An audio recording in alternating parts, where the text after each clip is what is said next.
여러분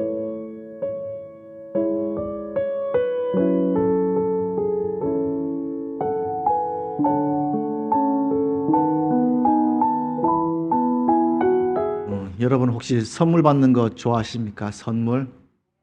네, 선물 받는 거 싫어하는 사람 없을 것 같아요.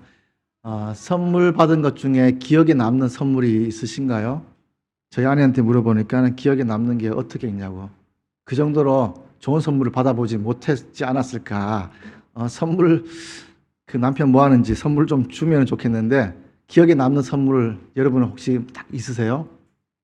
저는 기억에 남는 선물이 뭔가 봤더니, 하나님께서 저에게 아내를 준 것도 저한테 귀한 선물인데, 아내한테 좀 섭섭하더라고. 그런 얘기는 안 하고. 그리고 오랫동안 기다리면서, 기도하면서 받았던 자녀도 하나님께 받은 참 귀한 선물인 것 같아요. 여러분에게는 어떤 선물을 기억나십니까? 뭐 자동차를 준다든지, 뭐 집을 사준다든지, 또 세상에 있는 또 값비싼 무언가를 주어도 오랫동안 시간의 기쁨을 느끼지는 못할 것 같아요. 아내를 주었다고 해서 평생 가는 게 아니라 싸울 때는 하나님이 왜 나한테 저런 골칫덩어리를 주셔가지고 그러면서 조금 속상할 때도 있잖아요. 그렇게 평생 계속해서 선물이 좋은 기억으로 남으면 좋겠는데 그러지 않을 때도 있는 것 같아요.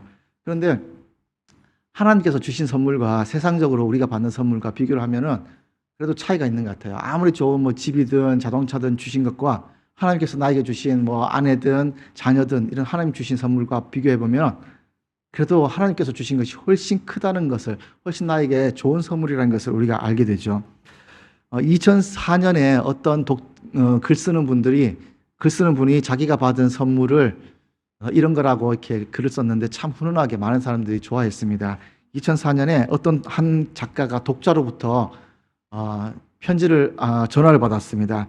작가님, 제가 작가님 글을 읽고 너무나 좋고 마음에 그 평안을 느껴서 제가 선물을 드리고 싶은데 혹시 제가 주소를 여쭤봐도 될까요? 라고 물었는데 작가가 또 자기의 주소 알려주는 것이 쉽지가 않잖아요. 제가 어느 역 근처에 삽니다까지만 알려드렸대요.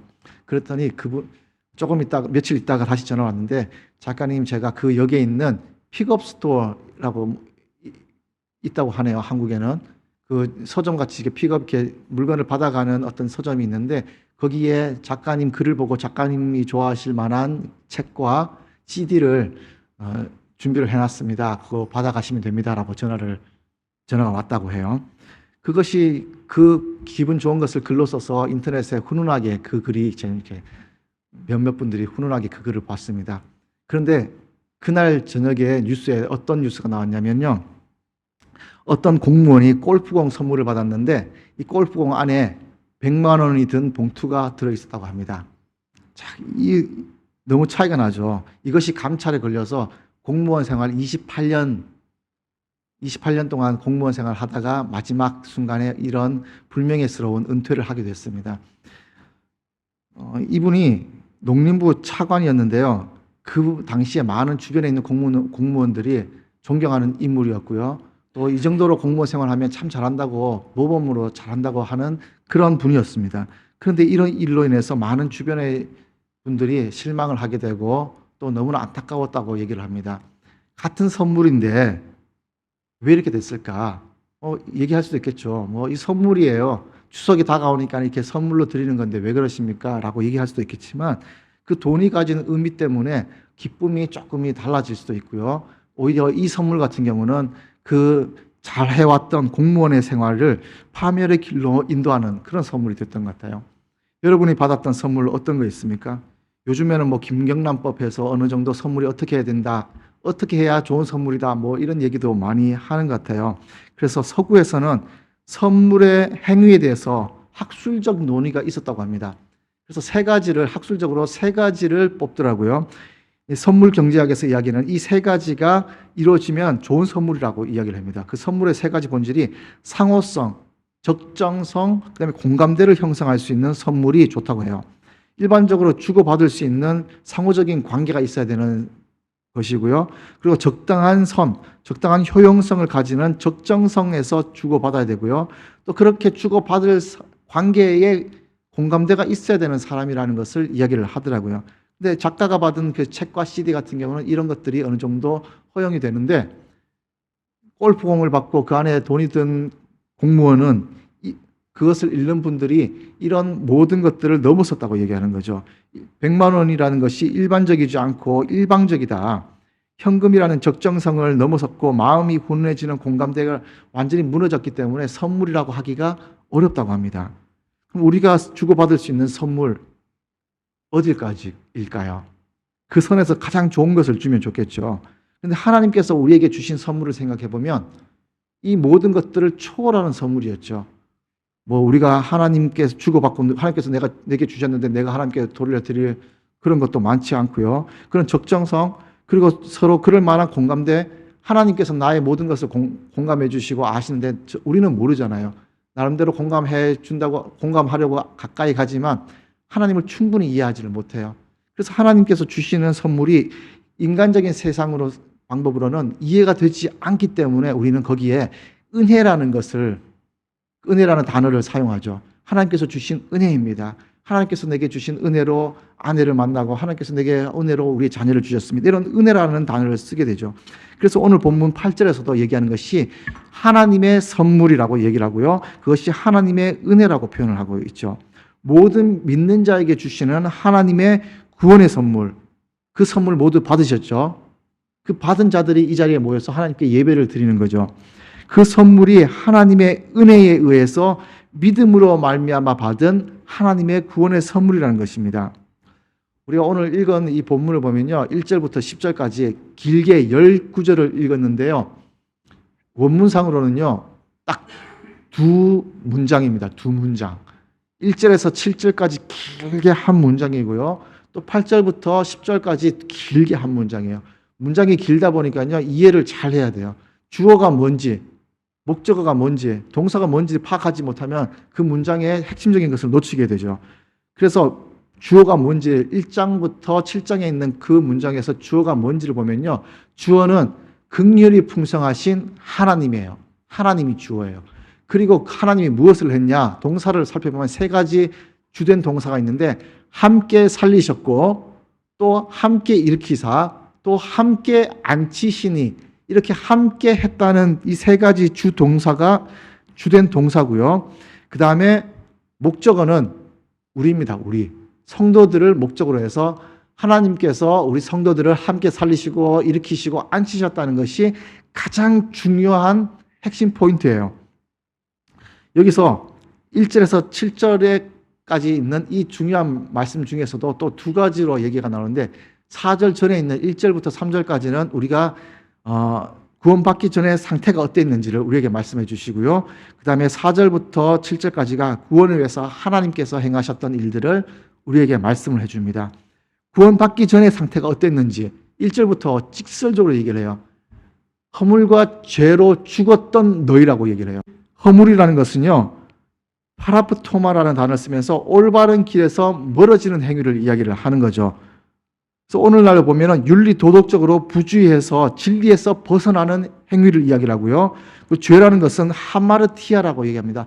화살이 관역에서 벗어나는 행위예요. 하나님께서 원하시는 우리의 행위에서 하나님의 섭리에서 벗어나는 행위를 얘기하는 거예요. 우리가 구원받기 전에 삶이 이러한 죄와 허물로 인해서 아담이 저질렀던 그 죄 때문에 허물과 죄로부터 죽을 수밖에 없는 이 상태를 얘기하는 거예요. 하나님과 전혀 상관없는 하나님의 뜻과 상관없는 이 상태가 우리의 상태였던 거예요. 이 상태에서 우리가 어떤 행위를 했냐면요.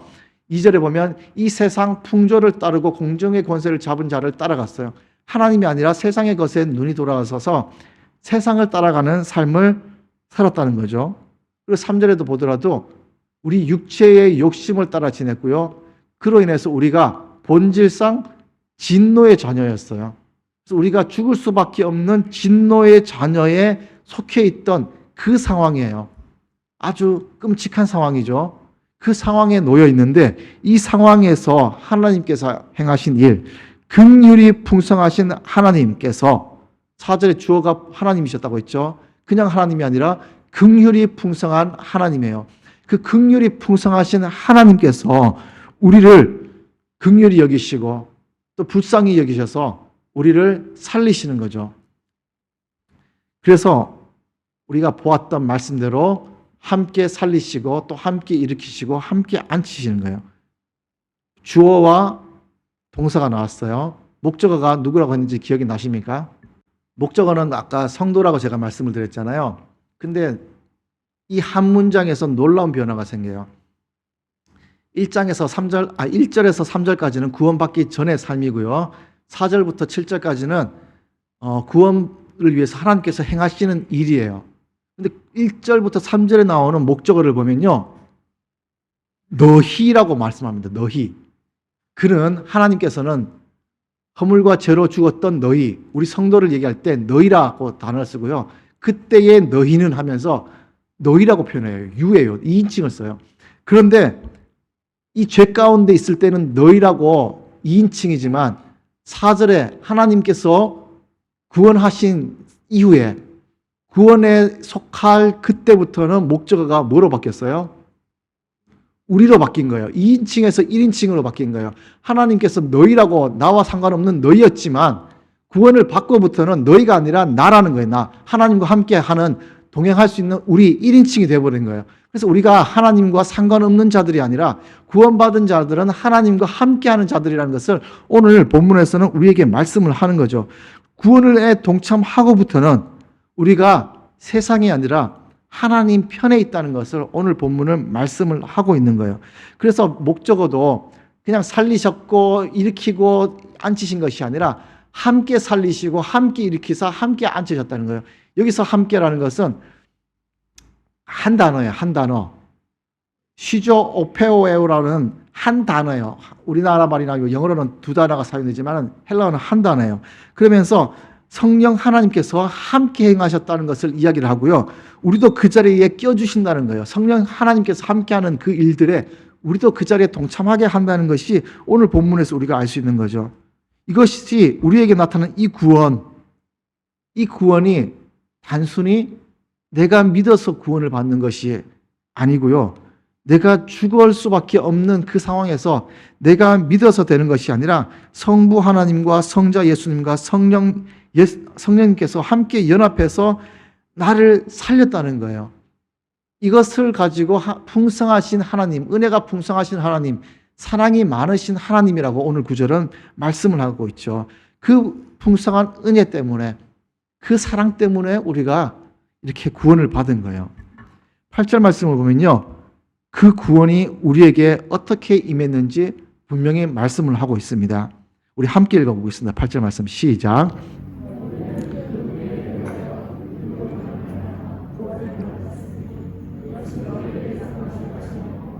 하나님의 선물이라. 구원이 너에게서 난 것이 아니고 우리에게서 난 것이 아니고 하나님의 선물이라고 분명히 말씀을 해주고 계십니다. 이 구원을 받았는데 이것이 어디서부터 났냐면요. 어디서부터 나요? 믿음으로부터 나요. 근데 이 믿음이 내가 믿는 것이 아니라 이 믿음은 어디서부터 나냐면요. 하나님의 은혜부터 나는 거예요. 내가 믿었는 거 아닙니까? 내가 그래도 믿었지 않았습니까? 라고 얘기할 수도 있지만 그것이 아니라 구원의 모든 과정이 내가 하는 것이 아니라 하나님의 은혜의 과정이라는 것을 분명히 얘기를 하는 거죠. 제가 처음에 선물 경제학을 이야기하면서요. 선물의 본질적인 세 가지 요소를 말씀드렸어요. 상호성, 적정성, 공감성. 이 세 가지 요소를 보면요. 하나님께서 우리에게 주신 이 귀한 선물 전혀 맞는 것이 하나도 없어요. 귀한 아들의 생명과도 바꿀 수 있는 이 귀한 선물 줄 이유가 전혀 없는 거죠. 그리고 우리가 받았는데 우리가 하나님에게 그 아들의 생명만큼 그 가치만큼 우리가 하나님께 무언가를 합니까? 상호적으로 합니까? 우리가? 그렇게 하진 않아요. 상호성이 없어요. 예수님의 그 생명, 목숨까지도 버리는 그 적정성, 나 때문에 그 정도의 귀한 것을 주시는 것이 적정한 선입니까? 선물의 선입니까? 그 은혜에 대해서 이해를 합니까? 공감을 하고 있습니까? 그런 공감도 되지 않아요. 이렇게 세상적으로 볼 때 선물이라고 할 수 있는 그 선을 완전히 넘어가는 하나님의 은혜로밖에 설명되지 않는 하나님의 구원인 거예요. 그렇기 때문에 우리가 하나님의 은혜 안에 있는 것이고요. 은혜를 받고 있는 그 은혜라고밖에 할 수 없는 거죠. 하나님, 내가 믿어서 구원받았지 않았습니까? 하나님께서 은혜 주시고 모든 것을 다 하셨는데 그래도 하나님, 내가 믿기 때문에, 믿음이라는 것이 있기 때문에 내가 교회 오고 이런 열심이 있지 않습니까? 이렇게 얘기할 수도 있지 않겠어요? 내가 그래도 좀 뭔가를 하지 않았겠습니까? 그래도 내 의를 조금 드러내고 싶은데 하나님께서는 그것을 모두 꽝가리 그냥 확 무시하는 거예요. 이거 다 전적으로 하나님의 은혜야 라고 이야기를 하는 거예요. 하나님, 그래도 내가 믿지 않았습니까? 라고 얘기를 할 수도 있겠죠. 하나님, 누군가 나에게 복음을 전했는데 그래도 내가 바로 믿고 하나님께 나왔으니까 이거 내가 그래도 잘한 거 아니에요? 저 사람은요, 한 100번을 얘기했는데도 안 믿잖아요. 그러니까 내가 좀 뭔가 해서 나온 거 아닙니까? 내가 한 것 같잖아요. 그런데 그렇게 믿을 수 있게 한 것도 하나님의 은혜라는 거예요. 나는 한 번 들어서 복음을 한 번 듣고 한 두세 번 들었는데 그것이 이해가 가서 복음을 받아들이고 예수님을 영접해서 이렇게 구원을 받았는데 그렇게 믿을 수 있는 것이 은혜인 거예요. 저 사람은 100번을 들어도 믿지 못하기 때문에 아직까지 그 은혜가 부족한 거고요. 나는 믿는 가정에서 태어나서 이렇게 믿게 됐는데, 자연스럽게 믿게 됐는데 이거 은혜잖아요. 믿는 가정에 태어났는데도 주님 곁을 떠나는 분도 있고요. 목회자의 가정에서 태어났음에도 불구하고 믿지 않는 길로 가는 분들 많아요. 이거 다 은혜인 거죠. 하나님께서 붙잡아 주시고 하나님께서 이끌어 주시는 하나님의 은혜로밖에 이야기하지 못하는 그 은혜죠. 그래서 이것을 자랑할 수가 없는 거예요. 내가 할 수 있는 것이 아니라. 믿지 않는 분들 보면은 우리가 자랑하는 것이 아니죠. 우리끼리는 뭐 다 받았기 때문에, 다 가지고 있는 선물이기 때문에 나만 있으면 자랑이 되는데 다 있기 때문에 자랑하지 못하죠. 그래서 구원받지 못한 저기 밖에 있는 분들에게 자랑을 해야 될까요? 자랑하는 것이 아니라 전도를 해야 되는 거죠. 이렇게 귀한 선물이 있습니다. 이것을 받으십시오라고 전도를 해야 되는 거죠. 이렇게 하나님께서 우리를 구원하시고 이런 귀한 선물을 주신 목적이 있습니다. 그 목적이 10절에서 이야기를 하고 있겠죠. 우리 10절 말씀도 한번 같이 읽어보겠습니다. 시작. 우리는 그가 만드신 바라.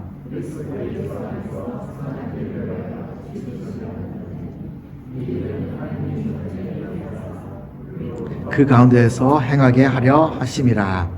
우리를 창조하신 목적이 뭐라고 나와 있어요? 그리고 우리를 구원하신 목적이 뭐라고 나와 있습니까? 예수 그리스도 안에서 뭐를 위해서? 선한 일을 위해서 지음받았다고 얘기를 하고 또 우리로 그 가운데서 행하게 하려 하심이라고 이야기를 합니다. 분명하게 우리에게 창조 목적대로 살도록 얘기를 하셨는데 우리가 그 창조 목적대로 살지 못하기 때문에 그 창조의 목적대로 살기 위해서 다시 그 모습으로 돌아가게 하기 위해서 예수 그리스도라는 구원의 길을 우리에게 주신 거예요. 그래서 그 구원을 통해서 우리가 원래 창조 목적대로 돌아가는 거죠. 그래서 구원은 하나님께서 우리를 태초의 모습, 태초에 창조하실 때 그 모습으로 돌아가게끔 하시는 회복의 은혜인 것이죠. 이것이 우리에게는 구원의 은혜라는 거예요. 하나님의 은혜에서 우리가 믿음으로 말미암아 구원을 받았습니다. 그렇기 때문에 이미 받았기 때문에 우리가 다시 구원을 받아야 된다. 구원을 확신을 위해서 또 애써야 되고 10년 전에 받은 구원을 가지고 내가 구원의 확신이 있는지 또 확인하고 계속 거기에 머물러 있을 필요가 없고요. 그 다음 단계를 나가는 거죠. 그 다음 단계가 이런 삶을 살아가는 거예요. 빛과 소금 된 삶, 그 삶을 살아가는 거예요. 선한 영향력을 끼치는 삶인 거죠. 오늘 본문이 구원이 하나님의 은혜로 우리 개인에게 믿음이 생기고 이것이 은혜로 작용해서 구원의 선물을 받았다고 이야기를 합니다. 이것이 9절에서도 얘기하는 것처럼 행위에서 난 것이 아니라 철저히 하나님의 은혜라고 얘기를 하고 있고요. 그렇기 때문에 뭐 면죄부처럼 돈으로 살 수 있는 것도 아니라는 거예요. 그럼 우리가 어떻게 하나님 앞에 나가겠어요? 이 은혜를 갚기 위해서. 면죄부를 산다면 내가 돈이라도 드렸다든지 아니면 뭐 어떤 선행을 해야만이 이렇게 된다면 뭔가를 하겠는데 뭔가 우리의 힘으로 갚을 수 있는 것이 전혀 없어요. 그렇기 때문에 하나님께서 우리에게 요구하시는 이 말씀대로 살아가는 것, 은혜를 갚기 위해서 하나님의 뜻대로 이 은혜를 갚기 위해서 이 선을 행하는 거죠. 빛과 소금 된 삶을 살아가는 거예요. 이런 선행 자체가 우리에게 구원을 줄 수는 없지만 구원받은 우리가 그 은혜를 갚기 위해서 행하는 삶이 이 선행인 것이죠. 선물을 받으시면은 기쁘시죠? 기뻐요. 작은 것이라도 기뻐요. 근데 값진 것이면 더 기쁘겠죠. 만약에 제가 드리면 안 되겠죠. 선을 넘어갈 것 같아서 뭐 남편이 아내에게 아니면 아내가 남편에게 아주 명품 가방을 줬다고 한번 생각을 해봅시다. 아내는 남편에게 아주 귀한 브랜드가 뭐 있을까요? 구찌 지갑을 주었고요. 남편은 아내에게 구찌 가방, 아니 루이비통이 더 좋죠. 루이비통 가방을 주었다고 한번 생각을 해봅시다. 그래서 너무 좋아가지고 썼는데 쓰다 보니까 이게 알고 보니까는 저기 사이공스퀘어에서 사온 짝퉁인 거예요. 10만 동짜리야 이제. 너무 이제 열받는 거예요. 선물 받았는데 열받아요. 왜 그래요? 가짜인 것을 알기 때문에, 진짜가 아닌 것을 알기 때문에. 그런데 만약에 가방을 뭔지 모르는데 선물을 주셨어요. 아내가 남편이 이렇게 선물을 줬는데 그걸 뜯어보니까 이 안에 에르메스 지갑과 에르메스 가방이 막 들어있는 거예요. 왜 주지도 않았는데 흐뭇하게 웃으시고, 말만 들어도 흐뭇하시죠. 그것을 이게 뭐 루이비통이든 뭐 에르메스든 내가 좋아하는 그 브랜드의 명품 브랜드를 선물로 주었어요. 알고 보니까 진품이에요. 막 1억 동이 넘는 거예요. 그 가치를 1억 동이 넘는다는 그 가치를 알고부터 막 더 기뻐요. 더 기쁘지 않겠어요? 그래서 이 귀한 가방을 옷장에다가 장롱에다 거의 모셔놓고 죽을 때까지 그냥 보고 흐뭇해하고 웃기만 한다면 그거 불쌍하지 않을까요? 일이 있을 때 좀 가지고 가고, 비 오는 날 가지고 가면 안 되겠지만은 그래도 좀 이렇게 들고 가고 사용해야 되겠죠. 목적에 많게. 이렇게 선물은 사용할 때 그 선물을 준 사람도 더 기쁠 거예요. 우리의 삶을 바꾸기 위해서 하나님께서 우리에게 구원이라는 선물을 주셨는데요. 이단에서는 짝퉁 구원을 주시겠지만 하나님께서는 우리에게 정말 진품, 명품인 그런 구원의 선물을 주신 거잖아요. 근데 이 구원의 선물을 우리가 사용하지 않고 장롱에 거의 가둬둬가지고, 그래 나 구원받았어. 또 다음 주에 나와가지고 그래 나 구원받았지. 또 잊고 살다 한 1년 되고 또 구원에 대해서, 하나님의 은혜에 대해서 생각하면은 그래 나 구원받았지 하고 한 번씩 이제 들여다보는 거예요. 그 삶이 아니라 그 가방을 들고 살아야 되는 거죠. 하나님께서 원하시는 삶을 살아야 되는 거고요. 선을 행하는 삶, 그 가방을 가진 합당한 삶을 살아야 되는 거예요. 그래서 이것이 건강한 교회를 이루는 큰 요소가 되겠죠. 건강한 교회가 어떤 교회냐라고 보면은 대부분 하나님께서 그리스도 안에서 예수님께서 행하신 일, 즉 구원에 대한 분명한 깨달음이 먼저 시작이 되어야 되는 거죠. 하나님께서 우리에게 구원을 주셨습니다라는 분명한 깨달음이 있고, 그 다음에 삶으로서 이런 선을 행하는 삶이 있는 교회가 분명히 좋은 교회라고, 건강한 교회라고 우리가 말을 할 수 있을 것 같아요. 여전히 교회는 이런 것이 맞는 것이 알매도 불구하고 교회가 힘써서 하는 일들을 바라보면은, 어떤 교회는 각 교회마다 특징이 있지만 어떤 교회는 교회의 사명이라든지 하나님이 주신 그 사명을 감당하는 것이 아니라 교회에 가진 문제로 인해서, 윤리적인 문제로 인해서 그 문제를 해결하려고 싸우는 분들도 계시고요. 목회자와 성도가 싸우기도 하고요. 성도가 성도끼리 싸우기도 하고요. 그러다 보니까 하나님께서 원래 주신 목적과 분명한 그 의미를 희석하게 되고 영 다른 것에 의미를 두기도 하죠. 그리고 교회를 운영하려고 하는, 운영은 회사나 세상적으로 하는 것이고 교회는 운영이 아니죠. 그런데 교회를 운영하려고 머리를 쓰다 보니까 하나님께서 주신 은혜를 잊어먹게 돼요. 그런데 건강한 교회는 모든 성도가 분명한 하나님의 구원의 은혜를 분명히 깨닫고 그 은혜를 감사해서 선을 행하고 무언가를 섬기는 그런 삶들을 살아가는 거죠. 이것이 하나님께서 주신 구원의 감격을 분명하게 드러내고 그의 선물을, 가치를 알고 그 선물을 귀하게 사용하는 사람이겠죠. 이런 삶이 우리에게 나타나야 된다는 겁니다. 우리가 예수 믿고 10년이 됐는데 여전히 나 구원받았어. 그래 구원받았지. 30년이 됐는데 그래 나 구원받았기 때문에 천국 갈 수 있어. 이것만을 가지고 있다면 하나님께서 기뻐하는 삶에서 조금 아쉬운 건 있다는 거죠. 하나님께서 주신 그것을 가지고 교회의 한 몸을 이루고 성도를 섬기고 하나님을 섬기고 그렇게 섬기는 삶들, 그리고 옆에 이웃들에게 선을 행하는 사람들, 그리고 그로 인해서 빛과 소금의 역할을 해서 주님의 몸된 교회를 드러내는 그 삶이 하나님께서 기뻐하는 삶이라는 거죠. 그래서 우리가 그렇게 살아가야 되는데 잘 아는데 어떻게 해요? 실질적인 삶에서 현실적으로는 잘 되지 않죠. 이렇게 살면 안 되는 걸 알면서도 내가 잘 되지 않아요. 그래서 이 삶을 살아가기 위해서 우리가 분명히 먼저 체크해야 되는 것이 주님을 확실히 만났는지 내가 체크를 해야 되고요. 그리고 하나님의 은혜 안에 있는지도 체크를 해야 돼요. 그리고 또 하나 체크해야 되는, 그럼에도 불구하고 안 된다면 내 안에 계시는 성령님께서 나를 인도하고 계시는지를 확인을 해야 되겠죠.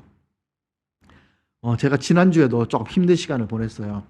지지난주에 제가 코로나 걸려서 이렇게 힘들게 시간을 보냈다고 여러분께 말씀드렸는데, 그리고 나서 이제 후유증이라고 들여왔던 것이 저에게도 찾아오더라고요. 이제 몸이 좀 빨리 피곤해지고 빨리 지치고 그러더라고요. 그런데 지난주 시간이 보니까 제가 꽤 스케줄이 좀 많았더라고요.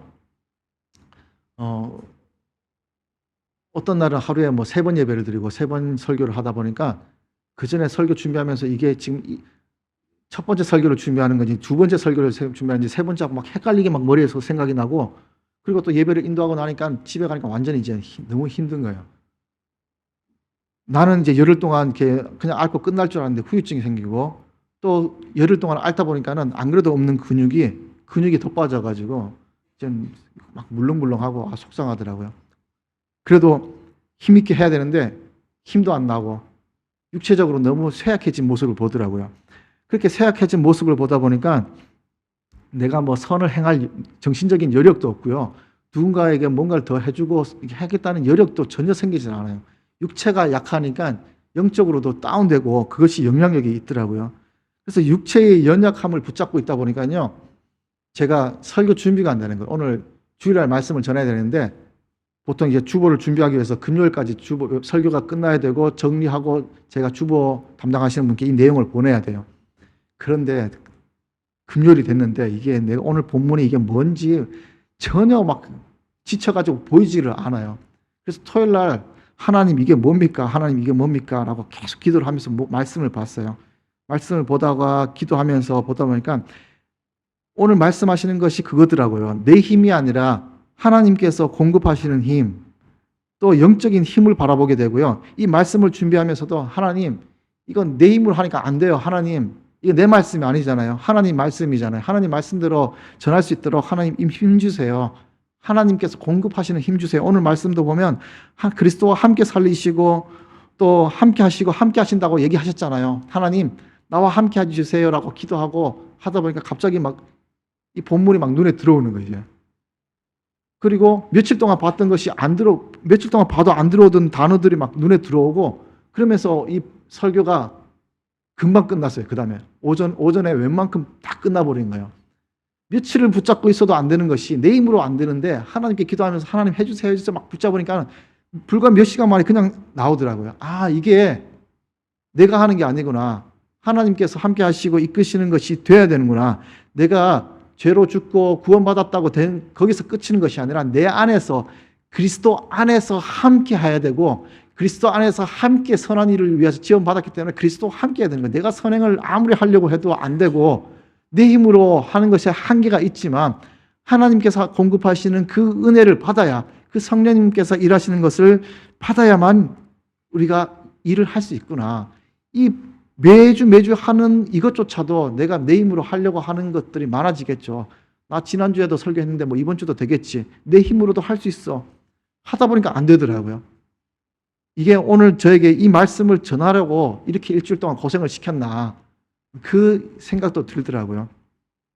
어떻게든 하여튼 우리가 하나님께서 공급하시는 힘이 있어야 하나님의 뜻대로 살아가는 거죠. 내 힘으로 하면 내 생각대로 살아갈 수밖에 없지만 하나님께서 공급하시는 힘, 이런 선행조차, 하나님의 뜻대로 살아가는 것조차 하나님께서 공급하시는 힘으로 할 수 있게끔 하시니까 그것이 얼마나 큰 은혜인 거예요. 내 힘이 아니라 하나님의 힘으로 하기 때문에. 세계 최고의 찬양 인도자라고 하는 페니 크로스비라는 사람이 있습니다. 페니 크로스비. 이분이 찬송가의 여왕이라고 하면서 한 8천여 곡의 찬송가와 복음성가를 지었어요. 우리나라 찬송가에도 23곡이 지금 오늘날의 찬송가에 수록이 되어 있는데요. 우리가 잘 아는 예수를 나의 구주 삼고 예수께로 가면 나의 갈 길 다 가도록 이런 곡들, 나의 영원하신 기업, 이런 우리가 친숙히 익숙하게 아는 이 곡을 이분이 지었어요. 근데 이분이 예수님을 믿게 되는 과정을 잠깐 말씀드리고 오늘 말씀을 마치겠습니다. 이분이 자기의 스승 데오도드 캠프가 꿈속에 나왔습니다. 꿈속에 나와서 그 스승이 죽어가는 모습을 꿈속에서 나오는데, 이 꿈에서 이 스승이 얘기하기를, 펜이 천국에서 나를 만나 주겠니? 이런 이야기를 하고 이제 꿈에서 깼습니다. 꿈에서 깨고 그 다음날 이 꿈을 생각해 보니, 내가 천국에서 내 스승을 만날 수 있을까? 내가 이렇게 하면 안 되겠다 해서 내가 뭔가 선한 일을 행해야겠다. 그래서 선한 일을 하기 위해서 어떻게 선한 일을 할까? 어떻게 하면 선한 일을 해서 천국에 갈 수 있을까라고 고민을 했답니다. 그래서 그녀가 마음 먹었던 것이, 내가 간호사가 되어서 누군가를 도우면서 살아야겠다. 지금 뉴욕에 전염병이 많이 도니까 또 거기에 가서 또 내가 간호사로서 많은 좋은 일, 선을 행해야겠다라고 생각을 하면서 그렇게 간호사의 일을 했다고 합니다. 전염병이 있으니까 얼마나 조심스러웠겠어요. 그렇게 조심스럽게 남들이 꺼려하는 일을 했는데 거기에서 자신의 생각과 힘으로 이루려 했기 때문에 그녀의 마음속에는 여전히 평안이 없고 힘만 들었어요. 그러다가 1850년 11월 20일 어느 교회의 전도 집회에 참석했다가 그녀가 예수님을 만났습니다. 예수님께서 부르는 생생한 음성을 들었습니다. 그때 설교가 끝나고 그녀에게 들려지는 찬송이, 웬 말인가 날 위하여 주님 돌아가셨네, 몸밖에 드릴 것이 없어 이 몸 바칩니다. 이 찬양이 들리면서 이제 저분이 주님을 만났겠죠. 그리고 영접하고 또 기도하기를, 주님, 내가 스스로 내 인생을 고쳐보려고 했지만 노력했지만 실패했습니다. 주님께서 주관하시고 변화시켜 주시옵소서. 이렇게 예수님을 인격적으로 만나고, 그리고 나서 자기의 힘이 아니라 하나님께서 공급하시는 힘으로 살아가려고 그렇게 선을 행할 때에 이렇게 많은 하나님의 은혜를 받고 사람들과 함께 찬송을 부를 수 있는 그 은사를 받게 된 거죠. 우리의 삶에도 먼저는 내 힘이 아니라 하나님의 은혜가 필요하다는 겁니다. 하나님께서 나에게 구원의 선물을 주신 그 은혜를 분명히 깨닫고 그 은혜를 가지고 그 구원의 감격을 살아가고, 그리고 내 힘이 아니라 하나님께서 공급하시는 힘으로 하나님께서 뜻하신 대로 살아가려고 노력할 때, 그때 하나님께서 우리에게 힘을 주시고 우리가 행할 일들을 알려주시고 그것을 통해서 선을 행할 수 있다는 거죠. 그 삶을 하나님께서는 우리에게 주시는 거예요. 이것이 모든 것이 하나님의 은혜로 이루어지는 거죠. 내 힘이 아니라, 내 의와 공로가 아니라 하나님의 은혜라는 것을 오늘 본문은 분명히 우리에게 말씀을 합니다. 성령의 도우심으로 우리가 이 세상에서 빛과 소금의 역할을 감당하는 우리 성도님 한 분 한 분 되시기를, 그로 인해서 우리 베델교회가 하나님께서 기뻐하는 선한 행위를, 선한 영향력을 많이 끼치는 우리 베델교회 되기를 축원드리겠습니다. 기도하겠습니다.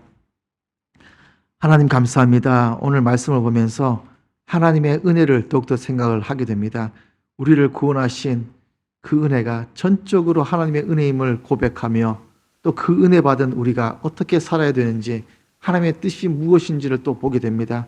우리에게 선한 행위를 말씀을 하셨습니다.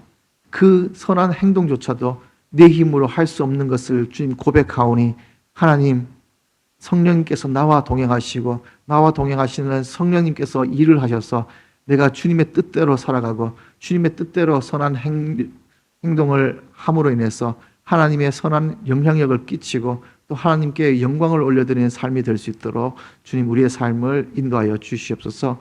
오늘 또 함께 하시고 이끌어 주시는 주님 감사드리오며 예수님 이름으로 기도드립니다. 아멘.